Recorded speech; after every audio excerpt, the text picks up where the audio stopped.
안녕하세요. 맥키네치의 투자클럽입니다. HLB. 자, 뇌질환 치료제 개발 회사죠. 뉴로벤티에 이제 10억 정도 투자 단행 소식도 나왔고, 계열사인 HLB 제약의 감사 보고서 제출 공시도 나왔습니다.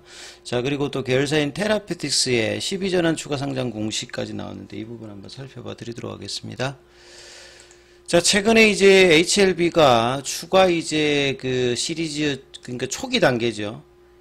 시드 단계, 그 다음에 시리즈 A, B인데, 뉴로벤티 같은 경우에는 2015년도에 이제 건국대 이제 사내벤처 형태로, 출범을 해서, 지금 작년도에 시리즈 B 정도 투자를 했으니까 초기 단계라고 보시면 됩니다.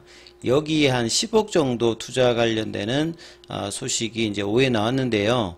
그 약물제 재창출 관련되는 부분에서 이제 뭐 가장 중요하게 지금 파이프라인이 있는 회사인데요. 내용 좀 살펴보면 자폐 스펙트럼 장애 등 뇌질환 치료제를 개발하고 있는 바이오벤처 뉴로벤티에 10억 정도 투자를 단행했다는 소식입니다. 그래서 HLB 쪽에서는 이런 벤처 투자 관련되는 부분을 주로 하는 데가 이제 HLB 인베스트먼트죠. 여기가 이제 운영하고 있는 HLB 그룹 펀드 HLB i알밤 제1호 투자조합을 통해서 이제 진행되는 부분들인데요. 자, 기업 벤처 캐피탈인 HLB 인베스트먼트를 통해서 신성장 동력을 발굴하고 있습니다. 이거는 뭐 장기 성장 동력원을 확보하는 차원에서 지분 투자라든지 이런 부분들은 굉장히 뭐 잘하고 있는 부분이라고 보시면 될 것 같아요. 그래서 이제 기존에 이제 뇌전증 관련되는 이제 네오켄 바이오라든지 근감소증 진단하는 디파이, 그 다음에 이제 이전에 그 아테온 바이오 관련되는 여기도 이제 초기 단계 투자를 했잖아요. 초기 단계는 앞서 말씀드렸듯이 아예 제일 처음에 이제 시드 단계에서 진행하는 부분이 있고, 그 다음에 여기서 이제 기업 가치가 올라가서 뭐 시리즈 A, B, 그 다음에 이제 뭐 프리 IPO까지 가면서 이제 상장하면서 엑시트를 하는 단계거든요. 그래서 뉴로벤티 같은 경우에는 자폐 스펙트럼 장애, 이 자폐 관련되는 부분에서는 약이 지금 근원적인 약이 없는 상태죠. 그리고 이제 이런 이제 뇌질환 파이프라인과 그 다음에 비임상 CDR로 관련되는 사업도 하고요. 그 신찬영 대표는 오른쪽에 제가 사진을 가져왔는데 이분입니다. 이 건국대 의학전문대학원 교수이기도 하고, 이분이 서울대 약대를 나와가지고 그 예일대에 이제 뭐 포스닥이라고 하죠. 박사후 연구원 활동을 하면서 이제 국내에 와서 이제 창업을 뭐 했다, 이렇게 보시면 되겠습니다. 핵심 파이프라인은 앞서 말씀드렸던 이 자폐 스펙트럼 장애에 관련되는 타켓을 하는데, 이게 이제 약물 재창출 형태로 진행하는 파이프라인입니다. 그래서 이 부분들도 향후에 뇌질환 관련되는 부분들은 아직 이제 그 미국이나 유럽이나 뭐 국내도 마찬가지입니다만 완벽하게 이제 강력한 이제 그 강자가 없는 상태이기 때문에 장기적으로 R&D 어떤 기대감이 높은 분야다, 이렇게 이해를 하시면 될 것 같아요. 자, 그리고 오늘 이제 공시가 많이 나왔습니다. 다음 주 이제 이번 주부터 해서 주총이기 때문에 주총 전에 이제 반드시 이제 나와야 되는 게 이제 감사 보고서죠. 이 감사 보고서를 제출하느냐 안 하느냐. 감사 보고서는 이제 쉽게 말해서 외부 이제 회계 법인에다가 그 1년간의 이제 경영성과를 나타내는 재무제표 있잖아요. 재무제표니까 여러 이제 재무상태표라든지 포괄손익계산서라든지 현금흐름표라든지 이런 부분들을 이 회계 원칙에 맞게끔 잘 이렇게 작성했는지 여부를 해서 확인하는 거죠. 그래서 이제 감사보고서의 숫자와 이 글로 되어 있는 부분들을 반드시 한 번씩 살펴보셔야 된다. 그래서 감사보고서 제출 관련되는 부분이 주총 전에 한 일주일 전에 들어와야 되는 상황이죠. 그래서 이제 뭐 가장 중요한 부분은 감사 의견입니다. 감사 의견에 이제 뭐 적정도 있고 한정도 있고 부적정도 있고 의견 거절도 있는데, 적정이 무조건 나와야 돼요. 뭐 한정, 부적정, 의견 거절 나오게 되면 문제가 생기기 때문에 작년도에도 적정이었고 제약 같은 경우는 올해도 적정입니다. 그래서 이제 감사보고서에서 계속기업 존속 불확실성 사유 해당되는지, 이것도 무조건 해당이 되지 않아야 됩니다. 그리고 내부회계 관리제도 감사의 의견 비적정, 여기도 해당되지 않아야 되고요.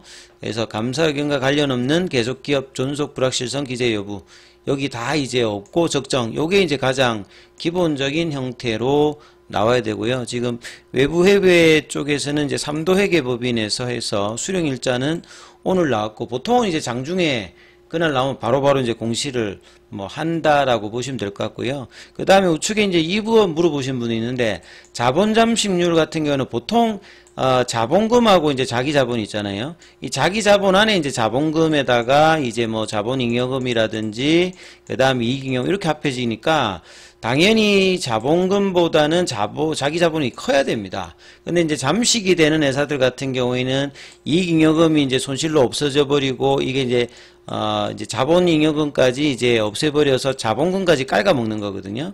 그러니까 정상적인 형태의 흐름을 본다라고 하면 반드시 이제 자본금보다는 요게 많아야 이 잠식률 관련되는 부분이 없죠. 그래서 잠식률이 있는 기업들 같은 경우 요게 거꾸로 돼 있다 이렇게 보시면 될 것 같고요. 그 다음에 이제 법인세 비용 차감전 계속 사업 요게 이제 예전에는 이제 경상이익인데 그 여기도 이제 손실률이 50%를 뭐 넘는다 이러면 이제 문제가 되거든요. 그래서 이제 자기 자본이 이제 요 아래 숫자고 여기 이제 손실이 있는데 이 부분에 50%가 넘는지 여부를 이제 체크해야 되는데 여기도 보면 이제 퍼센테이지가 이렇게 돼 있잖아요. 그러니까 뭐 크게 문제가 없는 손실이 나더라도 이 부분도 체크를 해야 되고요. 그 다음에 53년도의 영업 손실 이제 작년하고 직전 연도 그러니까 이건 이제 뭐 칸첼 관련되는 부분의 마케팅 비용으로 뭐 컸다 이렇게 보시면 될 것 같고요. 손상차손 같은 경우에는 기업의 유형자산이든 무형자산이든 실제 이제 장부가 대비보다 떨어져 가지고 이게 해수가 안 될 것 같으면 이제 이게 손상차손으로 비용을 이제 드러내는 형태를 하거든요. 그러니까 여기에 해당되는지 분데 여기 없습니다. 예, 요것도 굉장히 중요해요. 유형자산이라고 하는 말은 뭐 토지나 건물이나 뭐 땅, 뭐 요런 부분들을 보시면 될 것 같고, 그 다음 무형자산 같은 경우 보통 신약 개발하게 되면, 그 부분들을 이제 무형자산으로 인정해서 하는 거니까, 이 두 가지 부분에서 손상차손이 있는지도 반드시 확인하는 부분이 있고, 이제 HLB 제약은 이런 부분을 보면 특별하게 지금 문제없는 감사보고서가 나왔다. 이렇게 보시면 될 것 같고요. 자, 테라페틱스조의 이제 3호 12전환 추가상장 관련되는 부분인데, 주식수는 15,000개가 크진 않습니다.